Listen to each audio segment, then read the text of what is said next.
السلام عليكم، كنتمنى يا ربي تكونوا بخير وعلى خير وبصحه مزيانه. اليوم ان شاء الله بنشارك معكم سلطه، يعني صوبتها في الدار وقلت علاش ما نشاركهاش مع المتابعين الاوفياء. نتمنى تعجبكم وتنال الرضا ديالكم. هنايا درت غير خضيره يعني على قد الحال، قبلوا عليا. سلقت بطاطا وكيف ما شفتوا قرتها صغيره، خيزو محكوك يعني حكيته طويل كيف ما كتشوفوا خضر. عندي الخيار قطعته مربعات صغيره هو مطيشه، والبصله. عندي البيض مسلوق. عندي الخس ما قطعته ولا خليته هكاك، غير غسلته مزيان هذاك التراب اللي كيكون فيه. صافي. والباربه سلقتها وقطعتها مربعات صغيره. غادي ندير تفريشه هي الاولى ديال الخس، كتجي زوينه ديال كنقولها الجريده، حنا مراكشين كنقولوا الجرده. كنديروا تفريشه هي الاولى ديال الخس.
من بعد ملي كنديروا هذيك التفريشه الاولى غادي نبقاو نحطوا في الخضره، يعني كل الاختيار ديالها الخضره اللي كتعجبها. كاين كيزيد لوبيا ديك الخضره كتسلق، تتقطع صغيره وتسلق، يعني كاين كاين كيزيد الروز. انا هنا ما درتش الروز، يعني درت انا الخضره اللي موفره عندي في الدار.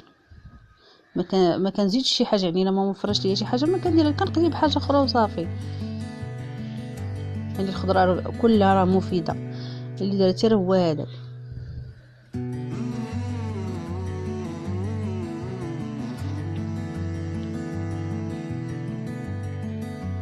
صافي كيف ما شفتوا درت بطاطا، زدتها دابا الباربه. غادي نبقى هكا على هذا الشكل. غادي نبقى كندير كل شويه، كل نوع من الخضره غادي ندير منه شويه شويه، نفرقوا في التفصيل حتى نسالي الخضره كلها اللي عندي.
صافي. من بعد كنجيب هذا البيض كنقطعو يعني على حساب انا عندي هاد الماكينه هذه.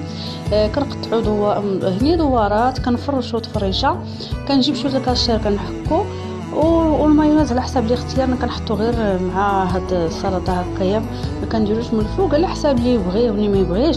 كنتمنى البنات هاد السلطه تعجبكم وتنال الرضا ديالكم. ما تنساوش تشاركوها مع حبابكم وصحابكم، وشكرا لكم بزاف على المتابعه، والسلام عليكم ورحمه الله.